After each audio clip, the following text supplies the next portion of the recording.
The great Tom Petty. Man, can't believe Tom is gone. Always forget that. It's the Bennington Show. I'm Ron Bennington. There's Gail Bennington. Yo. I am Ron Bennington. Chris played us Tom Petty because Tom was a very good friend of Garry Shandling's, or at least a show business friend of Garry Shandling, which to me is better than having a close friendship. Okay? All I would ever want to be is show business friends with people. Like, I'm really close with him. I act like I'm his neighbor on the Christmas special that he does every year. Well, we're bringing that up because we're doing a live listen of Garry Shandling's 1991 HBO special, Garry Shandling Stand Up. And I'm going to have Judd Apatow, Sarah Silverman, Wayne Fetterman, all together with us. And that's going to run throughout the weekend, this weekend, at different stations and all that. This weekend, and then 2 weeks before the Zen Diaries of Garry Shandling comes out, we'll be playing on Raw Dog and Comedy Greats, and then 2 weeks after, we'll be playing on Raw Dog and Comedy Greats. I don't know what that means, 2 weeks before and 2 weeks after. But I did see the Zen, I don't have any of the stuff in front of me, but I saw the Zen Diaries of Garry Shandling, and that's what Judd Apatow did. Did he direct this with your friend, do you know? Yes, Mike Bonfiglio also co-directed this with Judd Apatow, yeah. Call Mike, because Judd doesn't let things sink in, right? And I don't even think that this is just a good documentary. It fucking blew me away. I'd never seen this kind of in-depth stuff to not only comedy, but to the creative thing. This is insane to me. They got all of his diaries, right? They're being read by, who's the kid from he worked with the fat kid and they did the school movie that we all loved? Michael Cera? Thank you. Michael Cera's reading Garry Shandling's diaries in, that kind of inflection. And I'm just blown away by how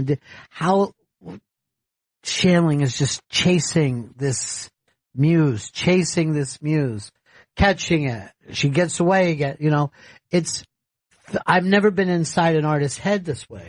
So beyond just the creative work, you feel also the journal is like a look into him personally. Is it personal stuff that he writes about as well? Yes, because he was also his creative quest. He had a creative quest and a spiritual quest, and sooner or later they became the same quest. Mm-hmm. As a young man, he had a real thirst for a spiritual life. But as an older man, he had the same exact thirst. You saw him constantly. And I think if you see the trailer for this, Sarah Silverman brings it up. She's like, he wasn't into the Zen and Buddhism, and I'm paraphrasing, because that came naturally to him. You know what I mean? Because he needed it so much. Yeah. He needed it just to feel okay. Now, they go back. This is a weird thing for me. So a lot of it has to do, the beginning part of it is him as a kid in Arizona. And he's got a tape recorder and he's recording comedy bits and he's doing stuff. And we're getting to hear this. I mean, he's a little kid, like 8, 9 years old. And you're like, oh, I see a little Garry Shandling in this. But his friend was talking and I'm like, man, his friend, who's an older guy now, sounds like Steven Spielberg so much. He goes, and I was thinking to myself, I've never heard anyone sound like Steven Spielberg. And then I go, oh yeah, they were both from Phoenix. There's a weird accents. Yeah, Make sure you pay attention to this. I'm going to pay attention because I don't think I would ever know that is an accent that exists. Yes, it obviously is. I didn't know it.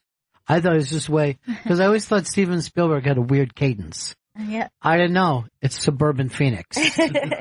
That's what it is.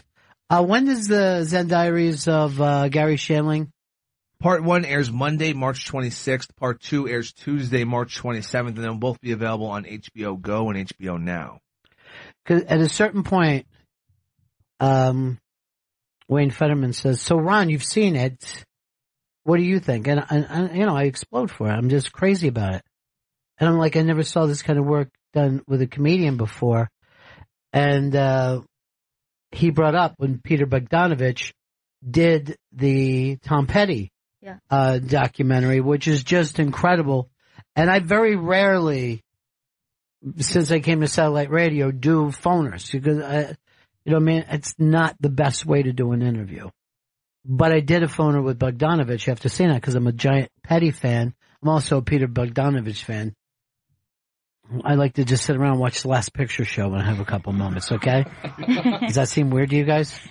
But to know that he set out, that Apatow was thinking, Petty gets this kind of treatment. Why wouldn't Shandling? They're both artists. But Wayne Fetterman kind of, if you listen to this thing when we get into this, he kind of went in like, Judd doesn't let all that in. You know what I mean? It's so hard. Sometimes I feel like I can read a book or listen to an album, or watch a movie or a documentary. Sometimes I feel like I get it more than the people who made it. You know what I mean? Like maybe they're doing so many things that they don't. He didn't have so many expectations of what they wanted it to be. Yeah. And so when it doesn't come out to be that thing, they go, "Oh, I must have failed at what I was trying to do," instead of step back and go, "What did I actually create? Did I do something great?" I'm telling you, and I think I told Judd during this, and I don't think any of them got it either, but I'm watching this thing for 5-10 minutes, and my heart's beating like a rabbit. I mean, he's got this fucked up childhood. Here's another thing that happens in this, right? Because you see him just chasing comedy. But there was a point he's in college and he writes up some monologues that he thinks would be good for George Carlin. And he drives over to this club, hands them to George, and George is like, all right, come back tomorrow. I'll check them out. And he comes out and he goes, the papers were on the table, and George says, you're really green, of course, but there's some funny stuff on every page. You ought to keep, going. It's so weird how that is the kind of shit that people will hold on to. Not a giant compliment. Yeah. One time when I was a kid, Dennis Miller said to me, "You'll work." Kept me going for years. Because after I came off stage, he said, "You'll work." Which wasn't like a compliment to say. It wasn't like, "Come meet me in New York and you could write for me." You know what I mean? Yeah. Just like, "You'll make a living at this." Yes, you'll work. That's all I ever wanted to fucking hear. Yeah. You know what I mean? I just, and I was like, and that kind of shit. I mean, but this is another thing about comedy. Name another art form where you could be like, "Oh, I wrote up some stuff, so I went over and waited and met Clapton and he played it." You know what I mean? Right. Like you went, "Okay, I'm checking this out. It's not bad. I went and saw Jay-Z. I fucking laid some rhymes on him, and this is the advice." You don't get this another. George Carlin is Clapton. Yes. Or for a younger generation, you are Jay-Z. Oh. Okay? For the hippity hop generation. My generation, you had to have a guitar box on you at all times. But you know what I'm saying? You're not going to get close to those people. Yeah. But you can in comedy. It's a very intimate art form in so many different ways, between the performer and the audience, performers and each other. Yes. Everything about that is it's a very close connections. Yeah. It's like when Lisa Simpson got the opportunity to meet Michael Jackson when he was a fat white mental patient. And then did she play Jazzman for him, or was that for a whole nother? That was a whole different. That was for Bleeding Gums Murphy. Okay, Bleeding Gums Murphy, which I thought was too close to Eddie Murphy for me. You know what I mean? So here's what we're doing with this. And Chris put this together very quickly, and we did it yesterday. The idea was more Apatow's than ours, right? Yeah. Where we have this 1991 special, and we're going to be listening to it together. We're going to listen live as the idea. Was that your idea to call it live listen? That was Paul's. Okay. So we're going to live listen Garry Shandling's 1991 HBO special, Judd Apatow, Sarah Silverman, and Wayne Fetterman. I'm going to let you know something that it comes out later, but I'm going to let you know now because you'll probably forget by the time it happens, because this blew away Wayne and Sarah. The opening act that night was Judd Apatow. Wow. And then he watched it from the wings. And he had just written the Grammy thing with him. And I had remembered that Grammy Award was so well reviewed with him that the Grammys started to try to have a good broadcaster / comedian. Because the Grammy Awards used to just be Stevie Wonder would host, and you know what I mean? It would be, great musicians, but they're not. But they wouldn't think to have somebody who was entertaining to control the room or. Yeah. It wasn't always thought of as a variety show. And I kind of felt like that's another thing that Shandling brought in. But it was also, you'll listen for this, he kills throughout this thing. And the people in the room here, they're like, oh, yeah, he was still in his I want to kill phase. You know what I mean? Like, he didn't, he was still out there trying to get jokes. Because the jokes are coming every 18 seconds. And they're hilarious. I mean, it's really funny stuff. And his comedy is, he's kind of crowd working. He's telling stories. He's doing one-liners. He's doing traditional monologue jokes. He's in fine shape here in 91. Fine shape. And completely ballsy and completely, as you said, controlling the room. So we're about to start this.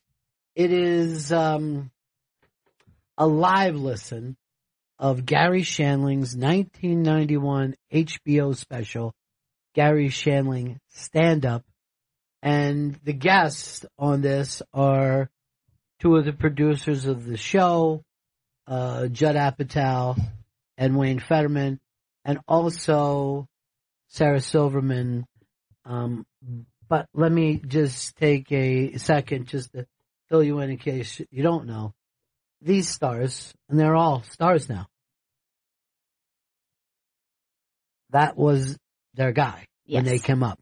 And he was very open and helping everybody with their career. What are you doing next? And what do you got next? So this is three people who love Garry Shandling. And as a matter of fact, Sarah said she hasn't watched the doc and might not watch the doc because it's, it's still very raw for her. Yeah. Still very raw. And that is a difficult thing. Now, we're really doing this, and I'm in New York while this is happening, and they're in Judd Apatow's office. Yeah, his office. In L.A. Keep a special ear out if you hear a little earthquake take place, because that was really funny for us. Chris, by the way, did you notice that when they did that, it was the same time I put my water down? Yeah, so I put my water down like that, and then they all went, wait, was that an earthquake? And I'm like, oh no, it was my water. And then I'm like, oh, they're not just going by noise. They're not that.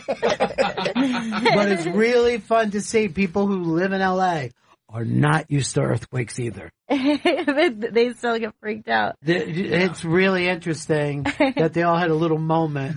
And then Fetterman's like, oh, well, there's a parking spot. I mean, which doesn't make sense. That doesn't make sense. The Zen Diaries of Garry Shandling. It's in two parts. Monday, March 26th, Tuesday, March 27th, and also HBO Go, HBO Now. But let's jump into this with Sarah Silverman, Judd Apatow, and Wayne Fetterman. When we come back. And now, a Sirius XM comedy special presentation of Garry Shandling Stand Up with Judd Apatow, Wayne Fetterman, and Sarah Silverman, hosted by Ron Bennington.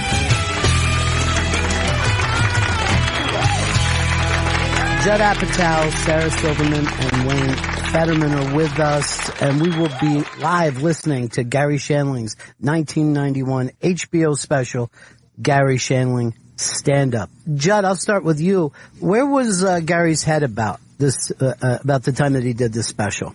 Well, Garry did this special after the end of It's Garry Shandling Show. So he had two specials before that. One was from Las Vegas. Yeah, that was the act from the 80s. Now I'm gonna try my friend's $5. And that had the breasts up against the window joke.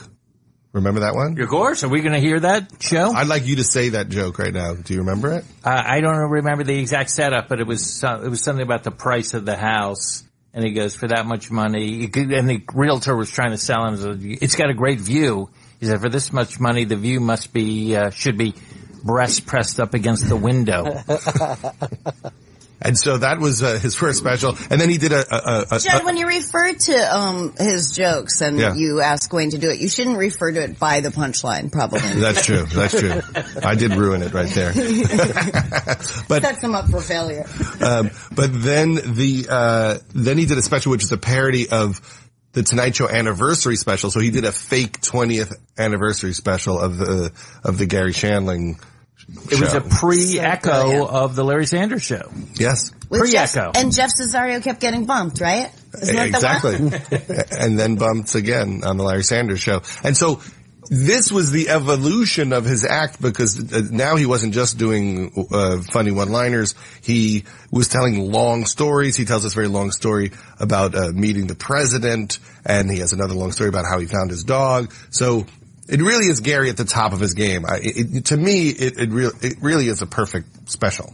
He also seems like he has a real feeling of what's next the whole time this is happening. You could see that he ended one show and had no idea that the next show was going to be what it turned out to be. Well, he references that he's about to start work on another show at the end of the special. So it's a weird bridge before the Larry Sanders Show.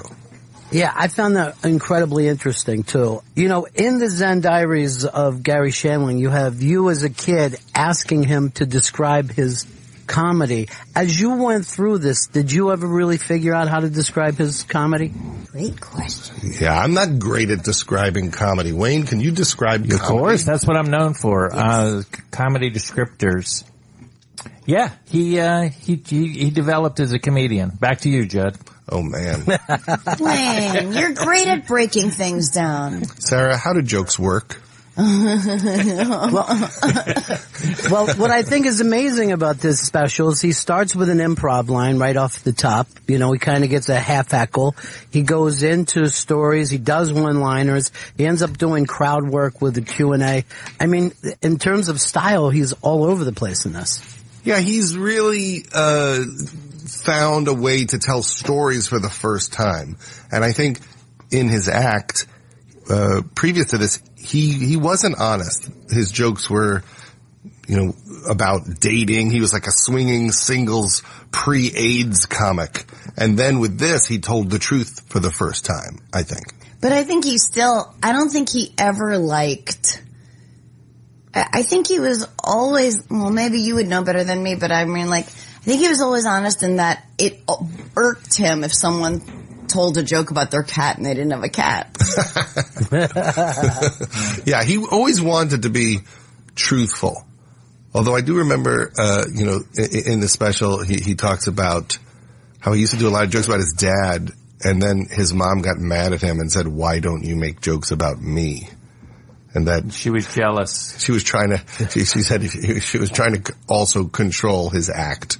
I want to talk a little bit about the Zen Diaries of Garry Shandling. That's going to be airing in 2 parts on HBO, Monday, March 26th, and part 2, Tuesday, March 27th. Also available on HBO Go and HBO Now.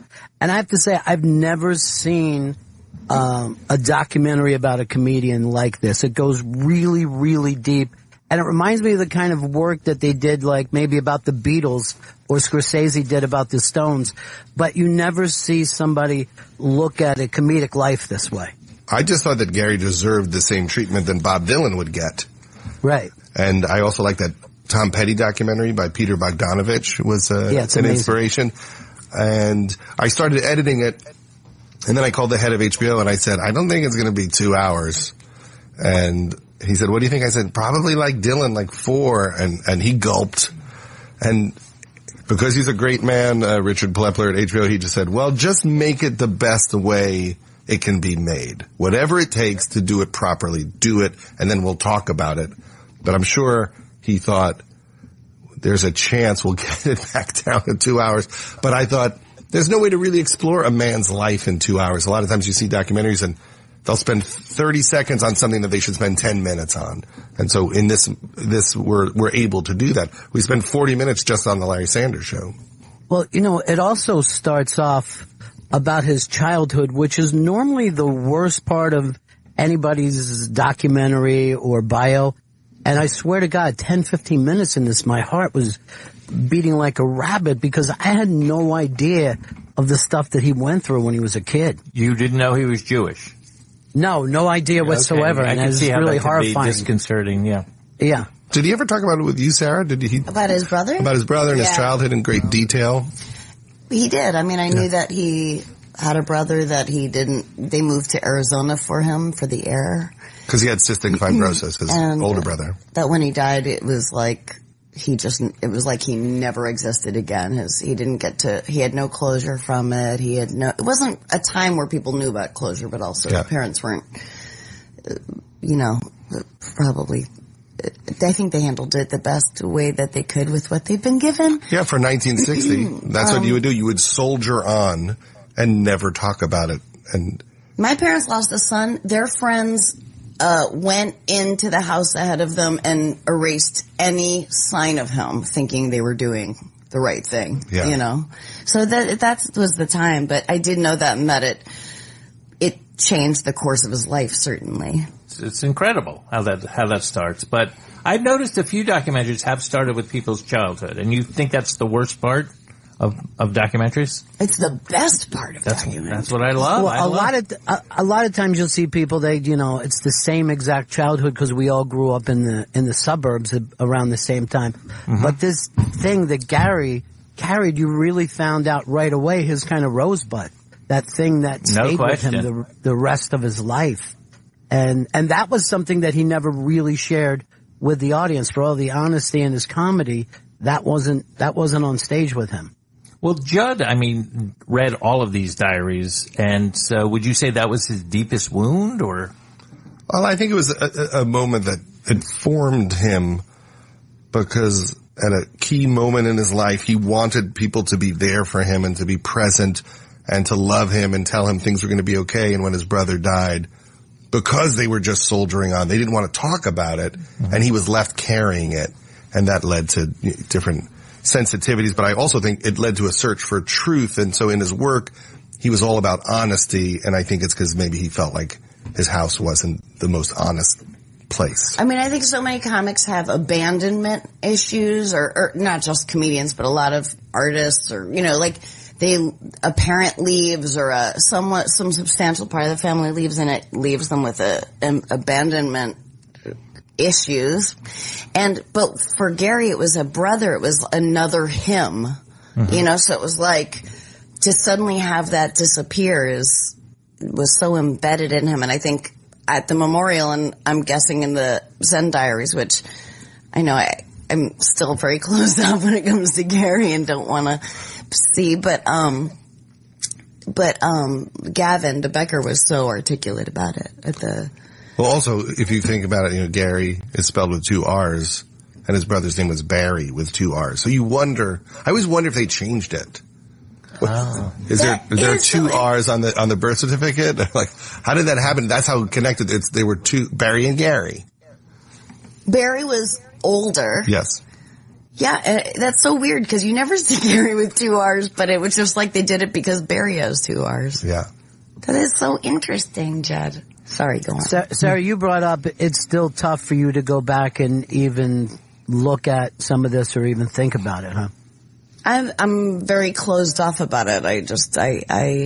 Yeah. I don't know if it's like intense emotion or total laziness of not wanting to feel, you know, like, but, feeling is hard. It is. Yeah. You know, Barry Crimmins just passed away, the other day, and I'm still having these odd flashbacks of seeing him coming into the studio over and over and over again. Mm-hmm. And it's almost like a movie flashback, and I'm like, well, I don't know how to process this yet, you know? Yeah, Barry Crimmins is a great man. Bob Goldthwait and I have been developing a movie based on Bob's documentary. So we had been talking to Barry a lot, and anyone who hasn't seen Call Me Lucky should see that documentary. But I was emailing with Barry when he knew he was sick, and he knew he had limited time, and I said, is there anything I can do? And he said, just keep doing great work and good deeds. And I thought that's the essence of that man and what was important to him. And again, another really complicated person. You know, I mean, that's the thing I think that you realize as you get older. You don't realize this when you lose people when you're young, but people are complicated. And I think one of the great things about Zen Diaries is just how complicated Garry Shandling was. Well, most people would say, how's Garry?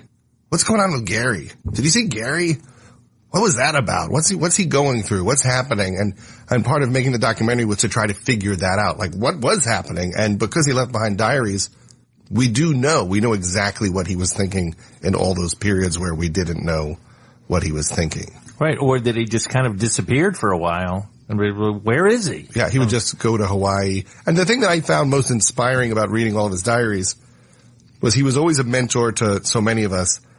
But I didn't know that Garry talked about it, that it was conscious. Like, I'm going to be a mentor. I want to be there for other people. That's a value that's important to me. And when I saw that written down, and I heard him say it to a reporter from Esquire who gave me the raw interviews, and he said how important it was to be there for everyone else, that was very moving to me. Because I just thought, yeah, he's a good guy. He's there if you ask him to read a script or see a movie. But it wasn't that. He was consciously doing that to be there for people. Do you think the fact that you had his diaries makes this almost a more honest documentary than if he was alive?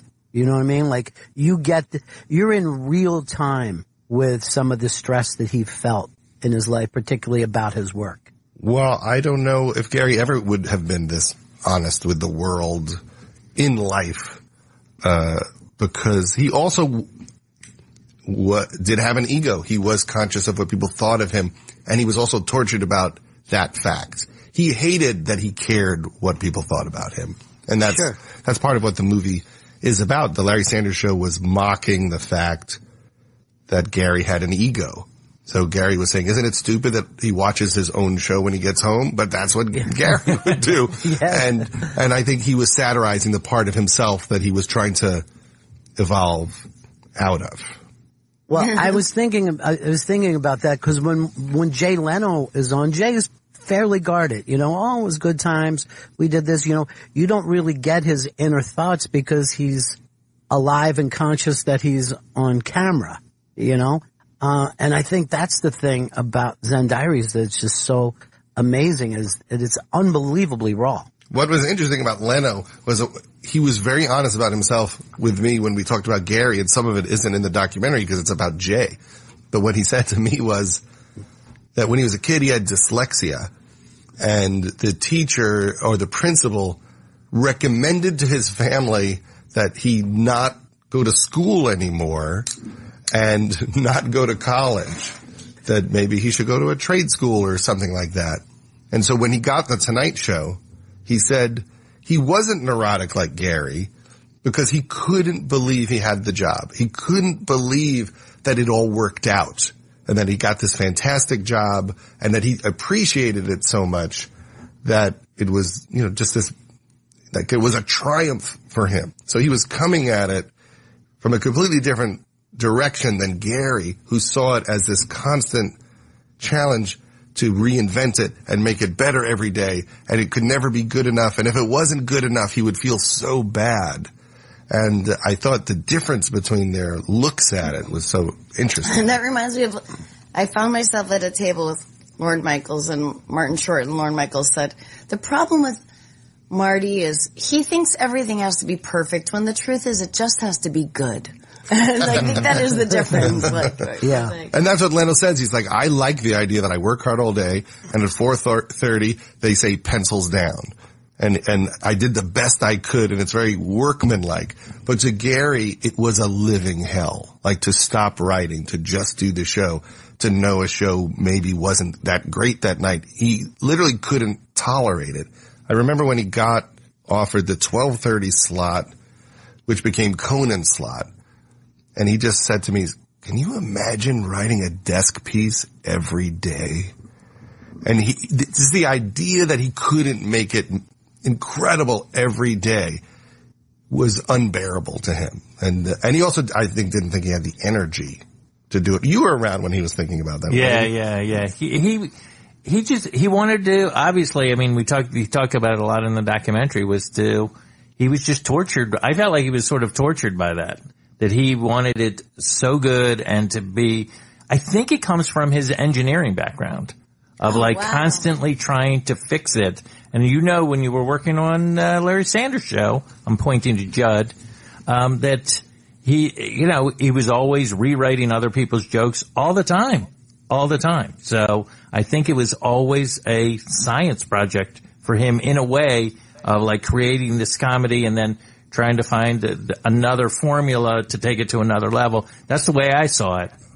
But then he had so much respect for acting too. Yeah. That visual joke just happened. They would write. I mean, the scripts would be so brilliant, and then he would just tell the actors just say whatever.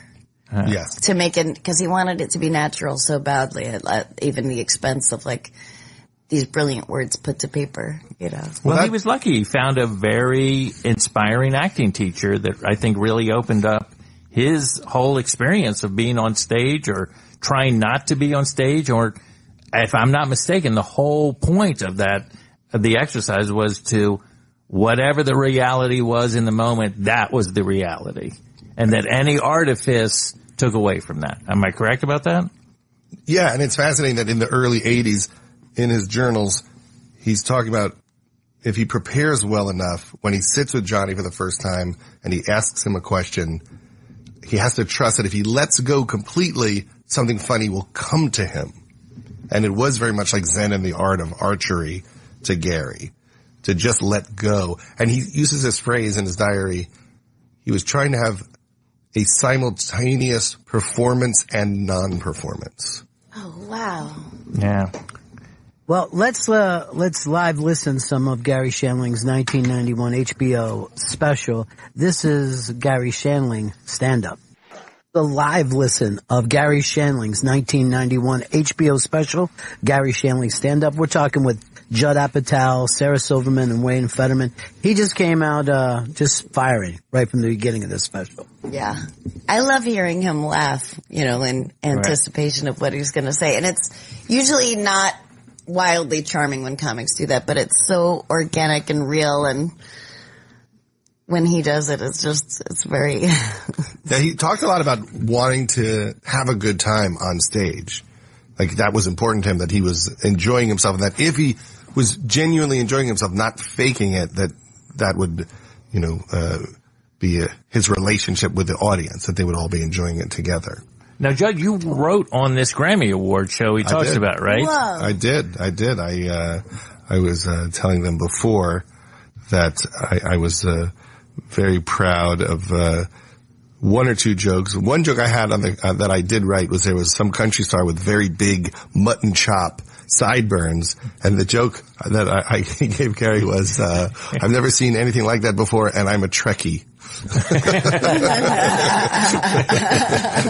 Well, I remember that was a really well-reviewed Grammys, and the Grammys had just started to get their shit together, that it was a variety show and not just a music show. So that time that he hosted kind of set the pace for what the show had to be after that, I think. It was an incredible Grammys because the Gulf War just started, and then Bob Dylan flew in that day, and he sang Masters of War, but he sang it punk style, and it was, a big statement about this war that just began, but you couldn't understand a word that he said. It really was. But you knew it right away what he was doing. We knew what it was, but it was funny.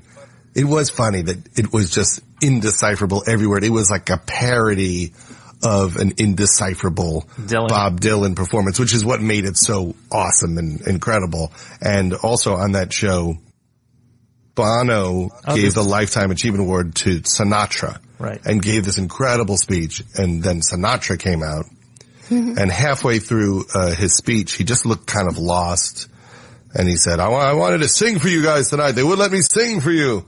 And he starts looking around, and you could tell something he doesn't quite seem to know where he is. And they just cut to commercial. And Garry came back very upset after the commercial and said that was very rude to do to Mr. Sinatra. And we found out later that he had dementia or some dementia, and that his best friend, George Slaughter, was in the booth with the director. And his job was to tell the director if he should cut to commercial if the audience was about to find out that Frank was not as sharp as he used to be. But at the time, it was a little bit of a scandal that they cut him off. Yeah, I remember that. It was a big thing. And the next morning, I remember Whoopi said something. It was like that he should have gone on. Yeah, but apparently he did have dementia at that time, that he only beat up 3 guys. Well, even listening to Gary's special here, you can hear how on edge LA is at the time. Sure. The opening joke being the Rodney King thing, and really LA was about to burst into flames at any time. Yeah, that was right after Rodney King is when he did that special. And I guess that was a throwback. The Zsa Zsa line was that she got pulled over and hit a cop. She slapped the cop. Yeah, she slapped the cop. That was that long ago? Yeah. Yeah. That's amazing. That's amazing. One of the stories at the Grammys was that Garry, on my urging, asked Michael Stipe of R.E.M. if they would be on the Larry Sanders Show, and Michael Stipe just kept walking and ignored that Garry said, would you like to be on the Larry Sanders Show? And as he walked away, Garry yelled, or I can go fuck myself. And then he was so mad at me because I said, he'll definitely say yes. But how Larry Sanders is that scene? I mean, that's perfect for the show. Oh, absolutely. Yeah. All right, let's jump back into this. This is Garry Shandling's 1991 HBO special, Garry Shandling Stand Up. This is a live listen of Garry Shandling's 1991 HBO special, Garry Shandling Stand Up. We're with Judd Apatow, Sarah Silverman, and Wayne Fetterman. And there Garry is talking about maybe his favorite topic, relationships. Is that something he talked about all the time off stage as well, guys? I think more relationship, like, or relation dynamics and not just, not necessarily, romantic relationships, but just relationships between humans and how that works. I think that's an amazing joke. You're just a guy she met in a bar. Because it is so true. And I think that's almost the definition of the great Garry joke. It says, an amazing observation. It is about how people relate to each other. It's so truthful and painful, in some way. No matter what, you're just going to be that. Yes. Yeah, and they're blood related. Yeah, it was really interesting. There's almost a little bit of a frantic thing. You know what I mean? Not frantic, but just a little bit of a push that I feel like he was still, by the time he got to the Larry Sanders Show, was slowing all of this down a little bit. Would you agree with that? Well, he was definitely in I'm dying to entertain you mode. Right. And as he got older, he was trying to strip some of that away. And when I started doing stand-up again, and I asked him how it was one night when he saw me, he said, the only time you're not doing it well is when you look like you're trying to be a comedian. Yeah. Oh, wow. And I thought, that's perfect advice. He's a comedian here, and the greatest, but the metamorphosis of him from this point and before to the end is like really awe-inspiring. Right, considering this level is so high already. Yeah. Again, back to what my original theory about Garry Shandling, which is he was always trying to figure out how to do it better. One thing that I think part of that, I'm sorry to interrupt, part of, just to me was what you said earlier was the letting go part, the trying not to push, the trying to, I'm just going to trust that I'm going to be funny out here with Johnny Carson. And didn't he have a great moment? I think it is in the documentary with Debbie Reynolds' daughter, Carrie Fisher. Debbie Reynolds' daughter. That's how I know her. And then but anyway, there's a great moment with her, and it really catches Carson off guard. And I remember Garry telling me that he felt that was the moment he realized that he was going to be able to host that show. Because he says, your parents are Debbie Reynolds and Eddie Fisher. Maybe you know my parents, Muriel and Irvin Muriel Shandling. And what's amazing is it's a great moment, but it's also, as Carson digests the joke, there's the initial laugh, and then there's another whole wave of laugh as Carson literally throws his head back and starts laughing, and I just felt like that. Garry told me that was the moment that he realized he could host that show, and he was hosting that show not soon after that. wow. Yeah. One sad thing was that Garry started writing a new act after the Larry Sanders Show ended, and there's footage in the documentary of him and Jerry Seinfeld at the Comedy Magic Club writing new jokes and working on their acts. But then he did a couple of movies, and so he never wrote that act. But the set he was writing then was incredible, and if he didn't do those movies, he was at the perfect moment to take it to the next level. He just got distracted and then never put that work in.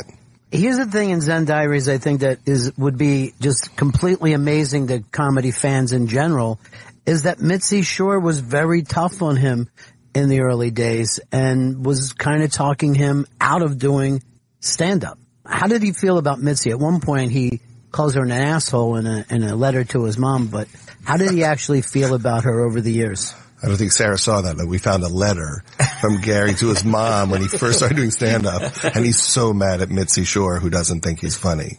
That's amazing. But also, if there wasn't, I'm not mistaken, somebody in the documentary said that Mitzi had a rule that if you were a writer, you couldn't be a stand-up. This crazy rule, because Garry had immediate success when he came out here writing for sitcoms. Sanford and Son? Yeah, and Welcome Back, Kotter, and a number of things. So I think he was running up against that. Would you say that's correct? I think Mitzi might have been annoyed by sitcom writers thinking they could do stand-up on the side, and that she didn't think there was that commitment. And I think Garry, in the beginning, wasn't a good performer. He was just a very nervous, probably nebbishy, modeled on Woody Allen type of presence. He's very quiet, and his voice was really high, and he sounds terrified. And even though the jokes were good, she was probably giving him the right advice and in some way challenging him to not quit. You're either going to bust through this wall and become a performer, or you shouldn't do this. But I guess it was very hard on him. And then Garry said he got good because of that, because what he did was he stopped working at the Comedy Store, and for a year he just did all these other shows at places like the Vanilla Fudge Company, the Ice House. And then he came back in a year, and suddenly he was strong, and then she started using him a lot. Yeah, because I think even he admitted that he wasn't a natural performer at the beginning, that it was all foreign to him. But, I hate to keep going back, but he had a epiphany moment with George Carlin back when he was still living in Arizona and going to college, if I'm not mistaken, where he went to see George Carlin and perform and wrote some jokes for him. And then Carlin went back the next night, and Carlin had read all the jokes and said, I think there's something here. And that was really the kickoff moment, if I'm not mistaken, the kind of epiphany moment of I'm not only an engineer guy, I can be creative. And I think that kicked off the whole thing. That's amazing. I'm still getting over the fact that Garry wrote letters to his mom. Yes. And that they were really his feelings and stuff. His mom was such a hard person for him. Well, pre-internet and pre-everything, people were writing letters. Garry had a typewriter, And we found this stack of letters from the 70s, starting in about 1970, to a girlfriend that he had in Arizona that for about 4 or 5 years. And we found about 80 letters that described that time in his life.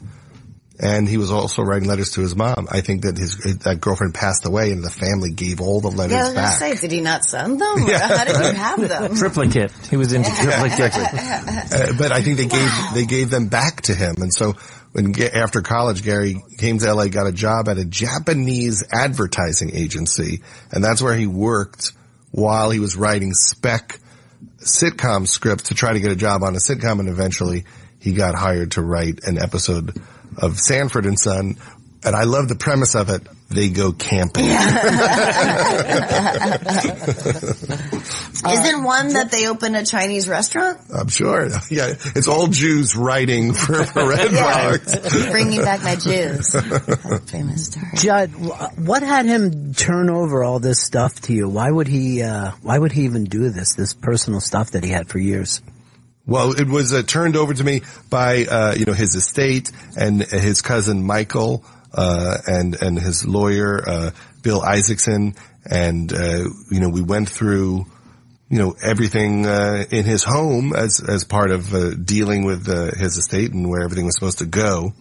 And, I was lucky enough that they trusted me to make this documentary. And they really felt like Garry would want to be 100% honest. So unlike a lot of documentaries, it wasn't made to create a perfect version of him. We really just tried to say what was happening and to tell the truth completely in every section of his life, because we felt like that's what Garry would have wanted. He would have wanted people to learn something from his experiences and to learn something about how to be creative. So in a way, watching this is like learning his comedy methods and how he approached his spirituality. It really is interesting that creativity is at the center of this. A lot of times when people do stuff about celebrities, it was who they were married to or who they were dating. But it really is this wrestling match that he has with the art form of comedy, and then also just the idea of being a human being. Why are we here? No question. Okay, when you were watching the documentary, did it at all feel like a myth-making documentary to you? I've been a fan of his since Make Me Laugh, right? Since I was Okay. And if you would have asked me a week ago, could you sit down and discuss Garry Shandling? I would say, sure. I've seen everything that he's ever done. And within a half hour of this, I'm like, I know nothing about this dude. You know what I mean? This thing that he did, this thing that he chased his entire life just blew me away. Yeah, well, I'm taking that as a compliment. Judd isn't. He's very tough on himself. But I do feel like that's the key to this whole documentary. It isn't a myth-making documentary at all. Mm-mm. It is, and Ron, even what you said about him chasing that. And I feel like he did at times, certainly in the Larry Sanders Show, was satisfied, like, okay, this is what I want to put out there. Oh, absolutely. And that's what I think is really interesting about Garry is I think he knew he nailed the Larry Sanders Show. After it, he never said, second season, we screwed up that one thing. I think he knew that he did his best work. And also thought that maybe he didn't have the energy to take on this type of project again. That's what, his friend, Bruce said, that he thought Garry knew how much energy it took to do it and just thought, I don't have that anymore to do that show took everything out of him, like and not blaming the show, but his he put his everything into it. He was so depleted after. I mean, I've never seen someone so like almost a shell of himself from that show, and he was so proud of it. And I think ultimately when he had a little perspective, he was very proud of it, and but. Well, he spent 2 years making a documentary about the Larry Sanders Show, where he went back and tried to really dig down on, like, what was it like to be on this show? What was it like to be around this? And he talked to Sharon Stone and all. They were amazing next level kind of interviews that took away all of the artifice of like, oh, we're going to sit down and have a fun, like, moment. And I think in a way there's a famous moment with Ricky Gervais, where Ricky Gervais wanted to have like a funny back and forth thing, and Garry was not interested in that at all. Not enjoy that at all. Yeah, so. Well, there was a lot of what we thought of as Garry Shandling way of dealing with people. And I'm saying as a fan, somebody who saw him on The Tonight Show, and he was about putting everybody at ease and making things fun. And, you know, the stuff with Alec Baldwin was tough to watch during that. I even thought some of the stuff with Judd was tough to watch. I thought he was coming on really like an older brother in some of that stuff, you know, and I have an older brother, so I know what that's like.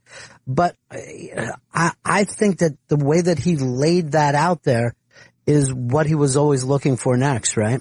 I think when he was with other people who have achieved kind of greatness in comedy, he was stunned and disappointed if he found that they weren't also searching for truth and, you know, searching and, you know, or like that, or just being honest, you know, or like, you know, when he went on the Letterman show and he made this gaffe that he didn't see as a gaffe because he just is so seeking truth and that he said, you know, I've battled with depression, as have you, and like Letterman iced him for years after that for daring to expose something that is such a common thread in so many comedians' lives. It didn't occur to him that Letterman wouldn't be about kind of that truth, you know, in himself. And would recoil from it. And punish him. Yeah. That's interesting. Well, again, that's what happens when you're a little bit ahead of your time, right? I mean, today, with all the podcasting, people are willing to do that. But that was still a very show businessy time, that he did some of that stuff. Well, he certainly was exposing himself in a way nobody had ever seen before. So, you know, he started that show in 92, 93. That, I don't think people revealed themselves to that degree in comedy. Only like someone like Richard Pryor was doing that, and it hadn't been done in a half-hour comedy format. And I remember, you know, there was an episode about Larry writing his autobiography, and then he like reads it back and just hates himself. He just thinks he's just this whiny, terrible egomaniac. And Garry loved those moments that just showed whatever he thought was the worst parts of himself. There was a moment in the first thing I ever directed where he's talking to Ileana Douglas, and he just says to her, "I'm a talk show host. I'm all fucked up." And Garry was so proud of that moment because he felt like it just reduced it to its essence about how he was feeling. All right, let's jump back into Garry Shandling's 1991 HBO special, Garry Shandling Stand Up. This is a live listen of Garry Shandling's 1991 HBO special, Garry Shandling Stand Up. We've got Judd Apatow, Sarah Silverman, and Wayne Fetterman. And about this point of the special, I think he just breaks into rapid fire one-liners.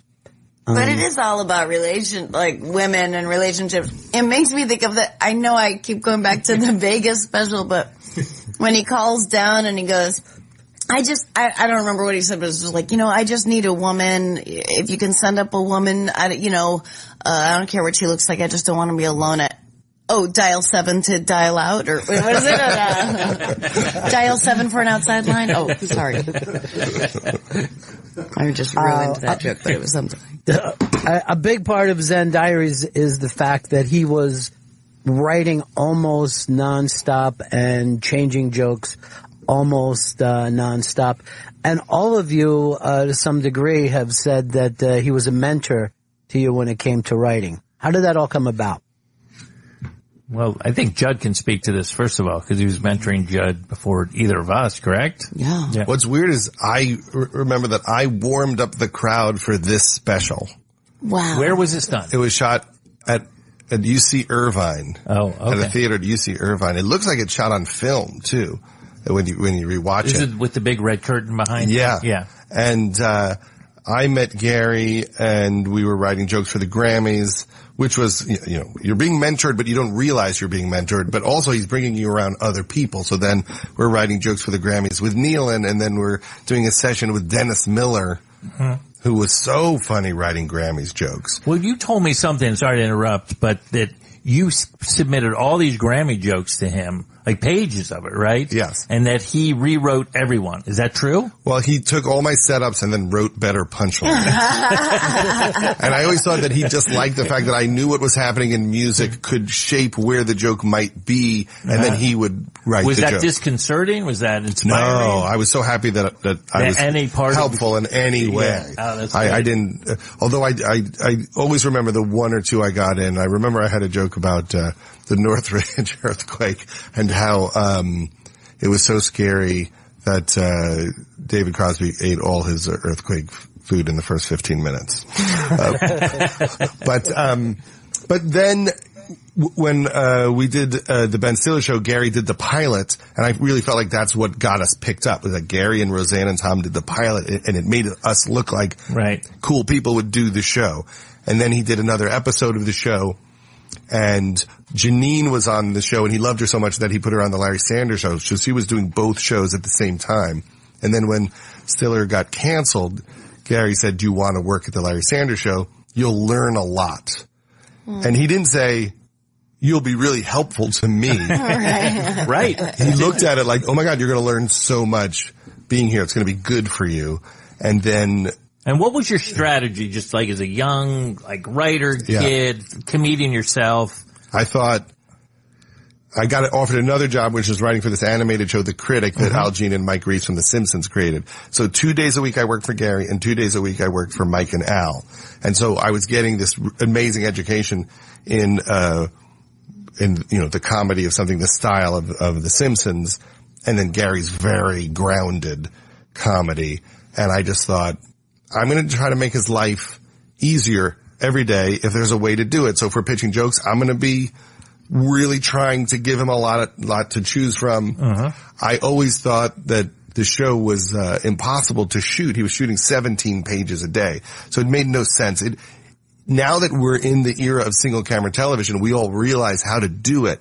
But Garry was inventing the form. So they set up the show in a way that would cave his head in. It was too much work. They would read it on Monday, rehearse through Wednesday, and then shoot 17 pages a day and do a talk show.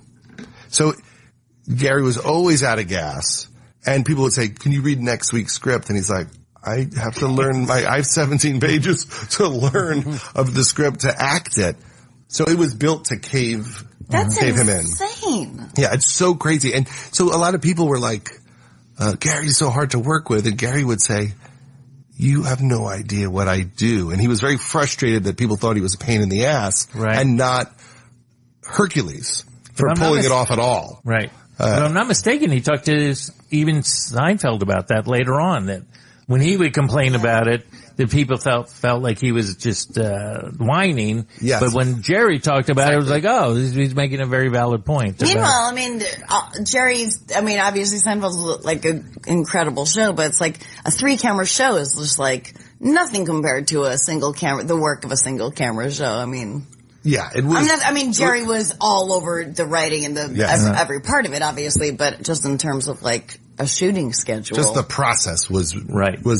It's a shoot day, and you're shooting the show that day. Yeah. And he was doing 18, and then he kept reducing the order until finally they were doing 10. But it was too much work, and so my main philosophy was, how can I take anything off of his shoulders? And I think he always appreciated that, because a lot of the writers there just thought, Garry is crazy, he's a pain in the ass, and they were mad at him, and they were also mad at him because they would hand in scripts that weren't great, and Garry would be upset, and Garry had no appreciation of the fact that it was painful to know you were not as good as Garry. Right.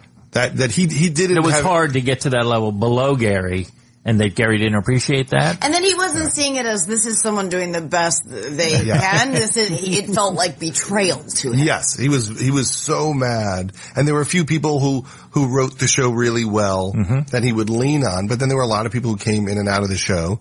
And It was, I always say this, it was like having Picasso say, you do the left side, I'll do the right side, and then Picasso going, well, why'd you do that? That left side is garbage. Do you in the special, I'm a bad friend, I'm a bad, just all around. Brad Gray it's interesting that they're both gone, and that was such if you're gonna gaslight anyone, I suppose Gary's the easiest person, in a lot of ways, and that's exactly, it seemed to me what it was. Well, yeah, he was very trusting and naive, and he had a manager, and the manager, at some point started getting successful and then more successful than Garry, and became, a titan of industry. And Garry was going through a lawsuit with Linda because he fired Linda when they broke up. And so she sued him for wrongful termination. And in the lawsuit, he had to figure out what to pay Linda. So his lawyer, who was dealing with the lawsuit, went through, his world and realized that there was fishy things happening in his contract. Brad Gray was double dipping. There was double dipping, and beyond that, right. I think that what a lot of people don't understand is that if I create a show, my manager would get a commission. So say my manager would get 15%. Brad Gray said to Garry, let's be partners, and I'll take 50%. And no one does that. It's like Colonel Tom Parker type of manipulation. Like, let's be partners. But really, he just raised his commission from 15 to 50%. And then Garry, as a result of that, expected a certain amount of loyalty to him. Right. So when Brad started, having his own television company, occasionally there were writers that Brad would draw to him. Was there an earthquake? That felt like an earthquake. Am I crazy? It could be. We're over a garage, so it could be somebody. I'm like chicken little. I'm sorry. All right. So he would take his writers. Yeah. So occasionally there would be writers that. I'm terrified because the big one is coming. It has to be. It has to be. And you'll be in this building when it happens. I'll start over when Wayne's not laughing. Okay. So occasionally there would be writers that he would draw to the other side of the company to develop pilots and stuff, for Brad, and Garry thought that was, a violation of his fiduciary duty to take care of him. And so, in addition to questionable commissions, Garry felt like he was benefiting off of Gary's work and starting this company. And it was a very complicated lawsuit, and Garry felt betrayed, and then a lot of Gary's best friends were represented by Brad, and Garry felt like they should take his side, and he didn't understand that they were in a weird position because they loved their manager. And so a lot of friendships got very complicated. Gavin pointed out, it was like Brad was like a brother to him, so it was like that betrayal was echoed. Well, Judd, since I'm the only non-Hollywood person here, I could throw this in. I remember at the time there was a lot of negative press towards Garry. I remember Bernie Brillstein being on TV and in magazines saying that Garry had backstabbed Brad. They crucified him. They did what Harvey Weinstein now is famous. Now we understand was doing. Yes, it was and actually Harvey Weinstein was Brad Gray's original partner when he started his management company in Buffalo. When Garry was first managed by Brad, Brad's partner was Harvey. So they learned from each other. They destroyed people. Yeah, their approach was, we're not going to deal with the issues of the case. We're going to tell everyone that Gary's crazy and he's on drugs and he cost the production money, and all the writers were leaving because they didn't like Garry. And then Garry always had this sense that his phone was being bugged and that there were other things happening, and people all thought he was crazy. And paranoid. And then 7 years later, the FBI knocked on his door and said, Anthony Pellicano was bugging your phone through that whole period. Yeah. And then Garry had to testify in court against Anthony Pellicano, who's in jail right now. And Garry was right about everything. And laws even changed from that. But he never was given his due. He was never, he never was vindicated. You know what I mean? People didn't understand the case that well. And when Garry won the case, just because part of winning is there's some sort of non-disclosure about the settlement, Garry was not allowed to tell people that he was given back all the ownership to both TV shows, and I think he got $10 million on top of that. So he clearly won the case, but he really wasn't allowed to say he won the case. So maddening. I mean, how that doesn't induce madness. Right. And some people say he never really recovered from the emotional turmoil it created in him. He was changed from that, for sure. Yeah. Do you guys, either of you guys, remember what Kevin Nealon closed the memorial. And, do you remember, he said something about being on the phone with Garry? Yes. And, he said, I'll always, miss our long phone calls well into the night, with just me and you talking, and sometimes Anthony Pellicano. All right, before we go to the next clip, I just have a quick question, because I didn't know you opened for him for this special in Irvine. Was the girl he was talking about in these jokes about, I have to put on the cowboy hat and all, was that Linda? Yeah, that was Linda. So that was Linda at the time, who we later hired for the show to be on the Larry Sanders Show. Okay, great. Just a little information. Yes, so Linda was his girlfriend, and then later his fiance, and then they broke up after a few years of the Larry Sanders Show. And then Garry fired her when they broke up. And she sued him, and rightfully so. And it was a blind spot that Garry had, that you're not allowed to fire your girlfriend, who's one of the stars of your show, when you break up.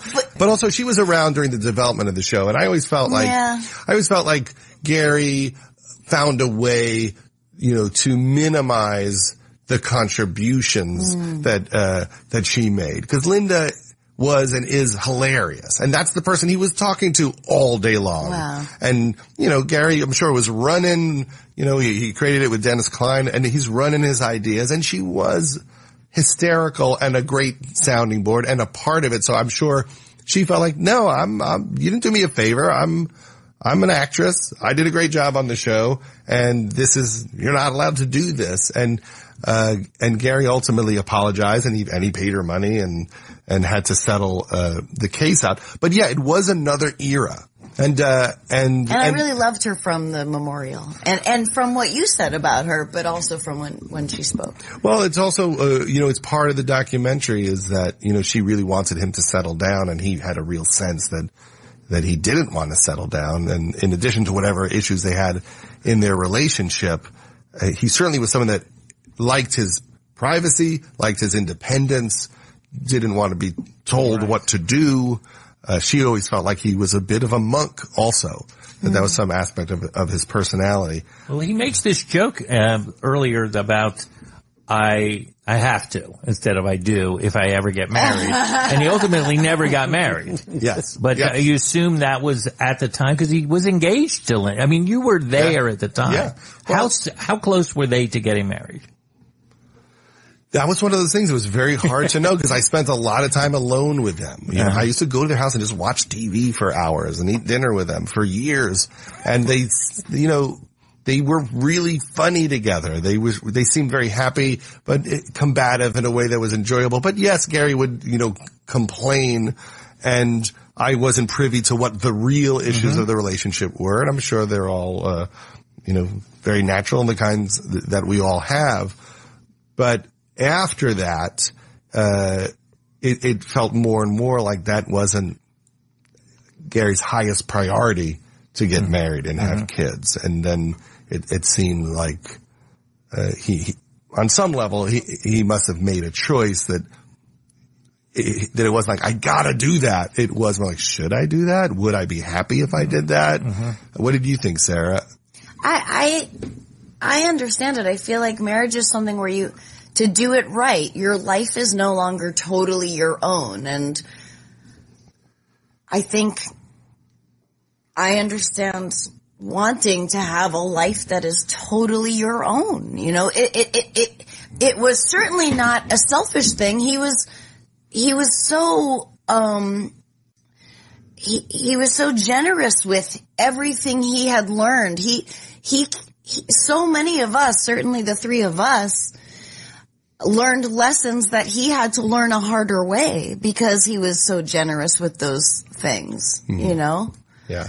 And so it isn't, not that anyone proposed this, but like a selfish thing, but a very realistic thing that do I want to be part owner of my life, or do I want to be totally have it be completely my own to decide what to do with and who to give it to and share it with? I think he thought that if the right situation presented itself, he was open to it.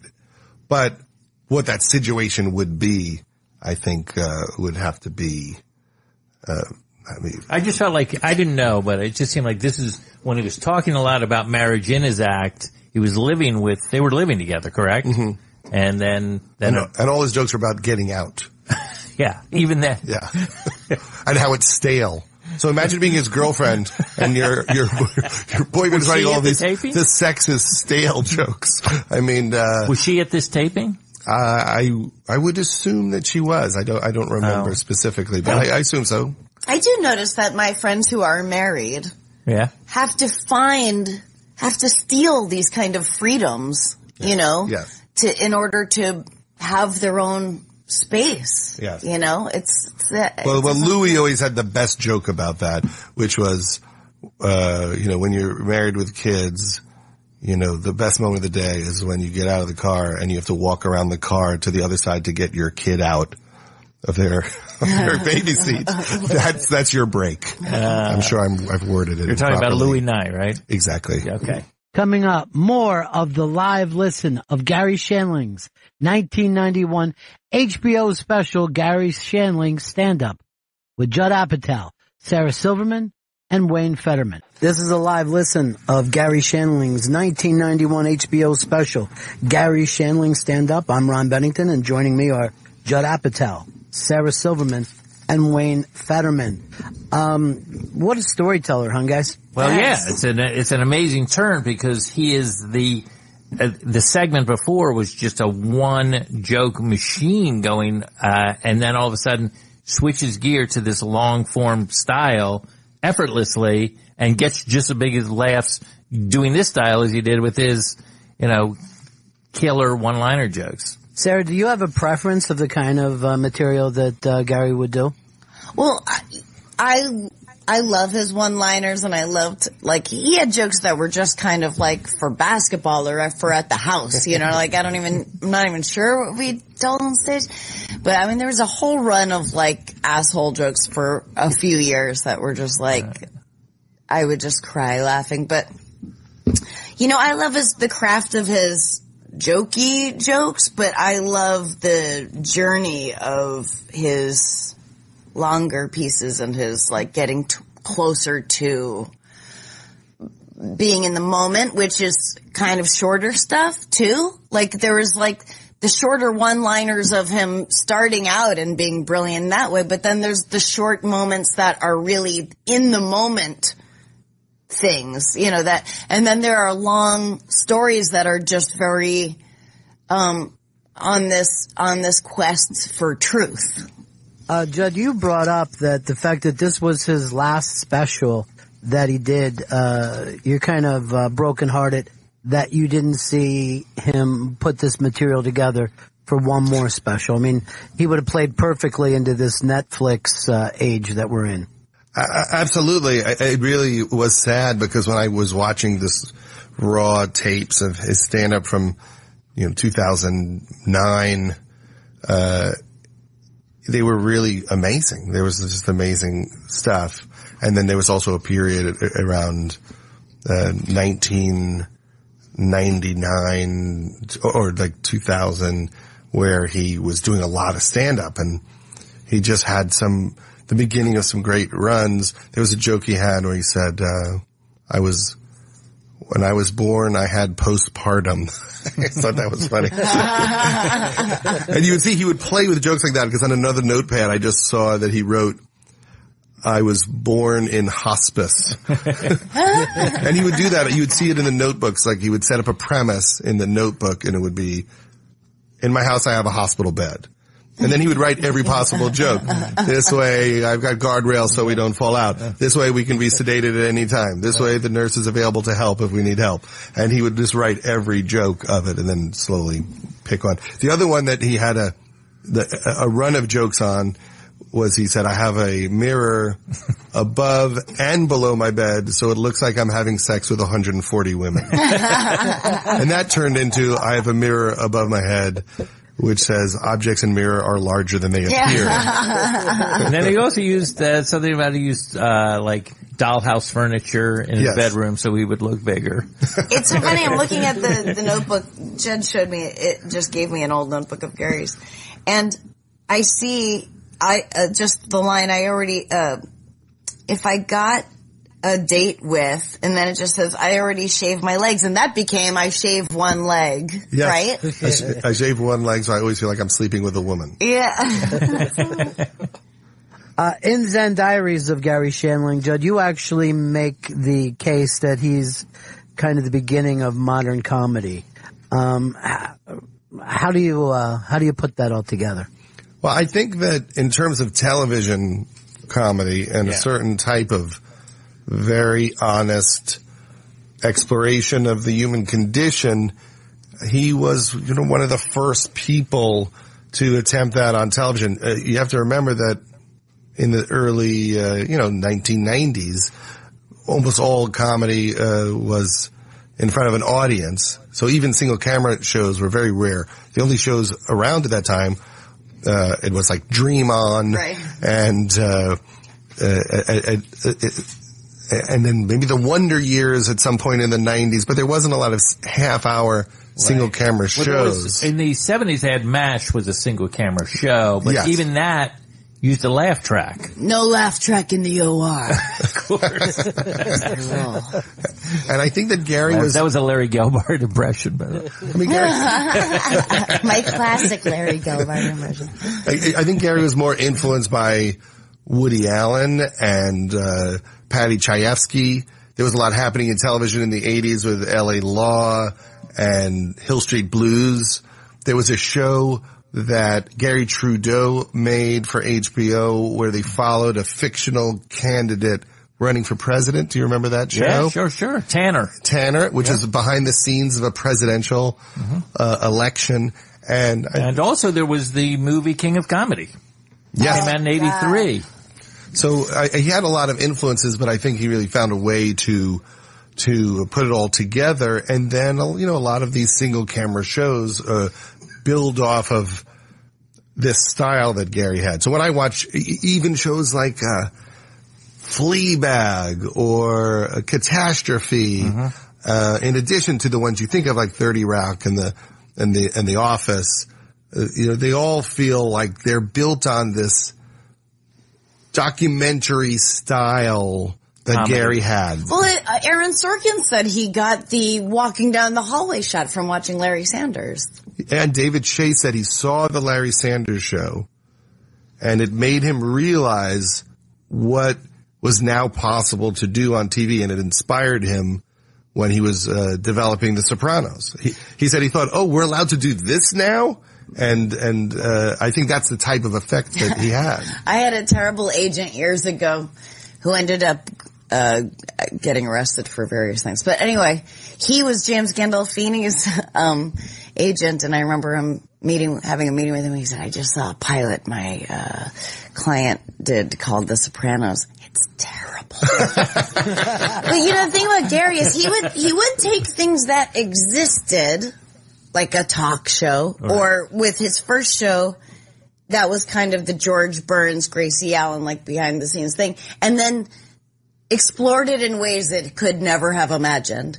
And then so like when he did Larry Sanders, and then, I remember him being bummed out because he was at the Hollywood Improv and, Arliss, who's Robert Wall goes up to him and he goes, oh, guess what? I'm doing the Larry Sanders show for HBO, but with sports. And Garry was so hurt, but, the people stole the wrong things from Garry if they were really smart. They stole we're going to do a behind the scenes show of something now. Right. But that's not what made Larry Sanders brilliant. What made it brilliant was the writing and the looseness and the approach to it and the technique and how he made it. Right. And the stripping of artifice, I think, was the And the depth, you know, I think a lot of his writing and what he created, and didn't just come from, a lot of it came from Zen monks, this looking inward, but a lot of it came, I think, from Roy London, from acting, from learning about acting, because so much of that, with a great teacher, is about being in the moment and exploring the moment and the truth of the moment. And all those things were everything he was studying to get out of his own ego, right, as well. Yeah. And that influenced his work so much, you know. And he talked about how Roy would say, you know, you have to use yourself in the part. Right. Like, use what's happening right now, today, how you're feeling, and find a way to get that into the work you're doing. It's also funny, if you look at it in the simplest way, it's like Garry said, I want to know what Ed McMahon is feeling. Yeah. What is he feeling? How does he feel there? Does he feel embarrassed? Does he love Johnny? Is he jealous and angry of Johnny? Envious. And that really is what the show was, the deep exploration of each person. How does the producer feel kissing Johnny's ass? How does Johnny feel being on top of the world? Is he insecure? Is he happy? What's happening And there? these are things that he would have to explore within himself, because someone like Johnny Carson or Ed McMahon did not, I would venture to guess, did not look inward and weren't aware of what those feelings were. Yes. They probably drank them away, or they did. Very few people look inward and really wonder what they're feeling or I will why. say this about Carson, because I was a huge fan of that guy. I do remember him once talking about one of his favorite things to do after the show was over was to go back to his home in Malibu, and he loved astronomy and had telescopes and used to look out at the universe to sort of give him some sort of perspective of like the insignificance of it all as he's being showered as the king of late night or whatever that was. I always thought that was an interesting insight for this, this very shut down kind of, or seemingly shut down kind of guy. Like was like, oh, this is where I'm finding my existential meaning for all of this in the stars. I remember my mom saying, what's great about Johnny Carson is he's interesting because he's interested.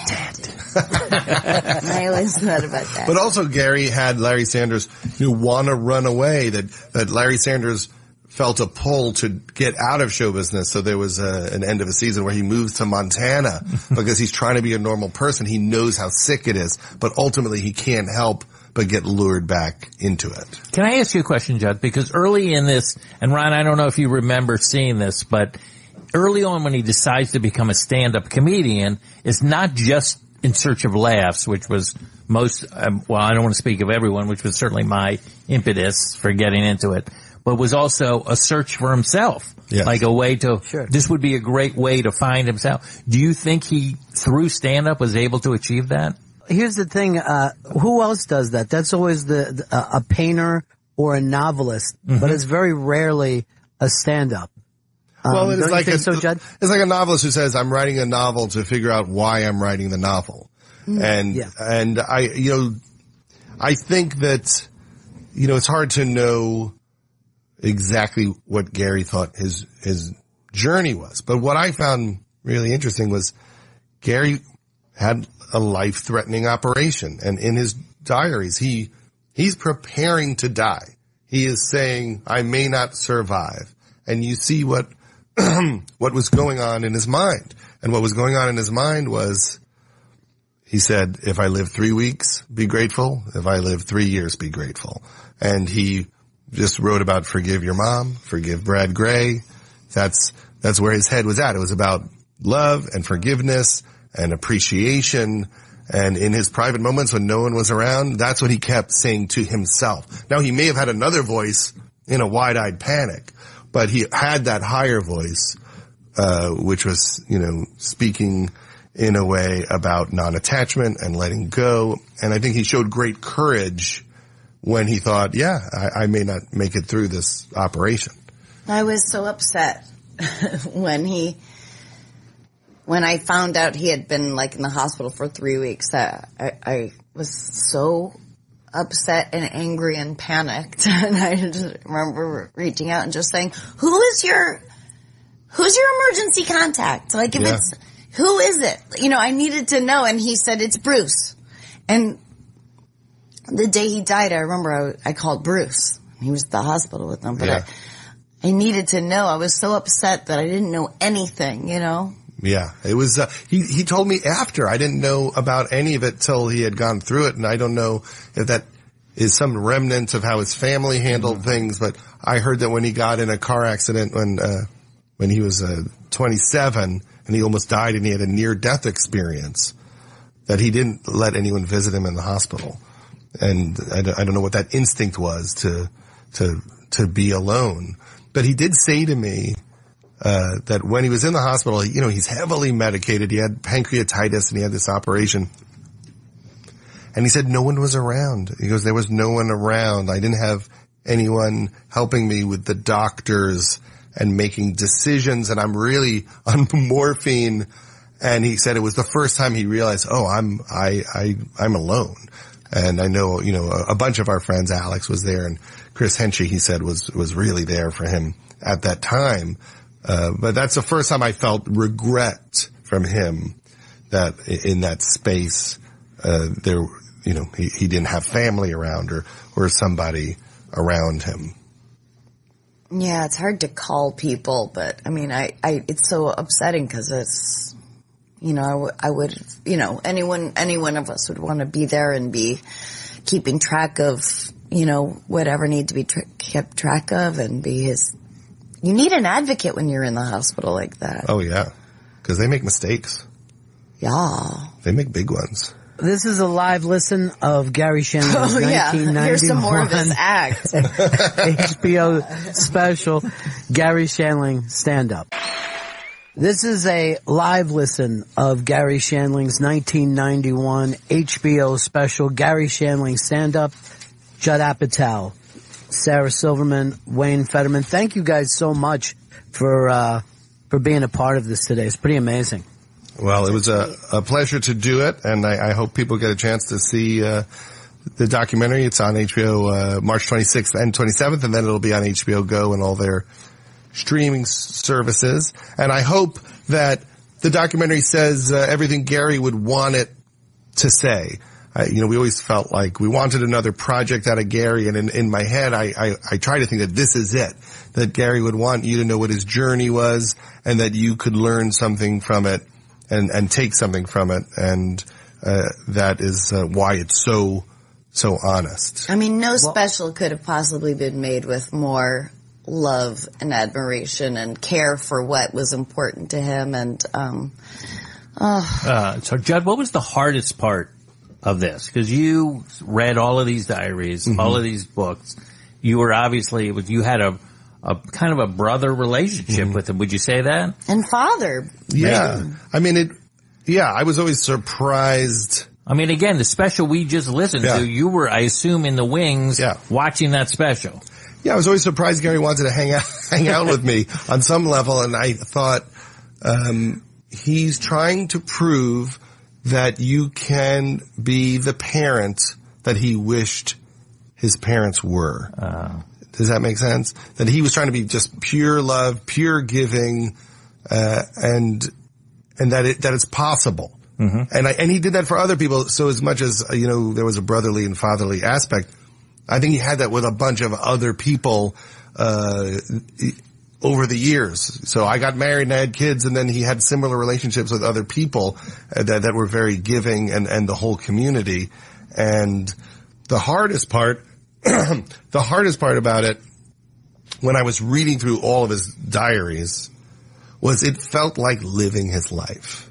It felt like I was experiencing the joy and the terror that he wouldn't make it, and the stress, like, am I going to figure out how to be a good comedian? And then his concern about relationships and love and health.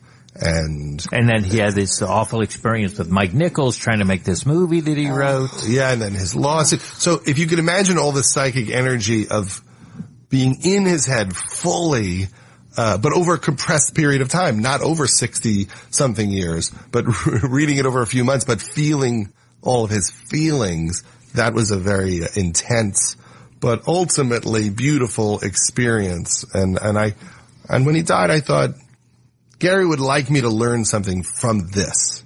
There's more lessons in his passing. And when we had the memorial, people were so moved by these stories about Garry and how he was trying to learn and evolve and how he was trying to treat people, that the intention of the documentary is that you would have the same feeling you had walking out of the memorial.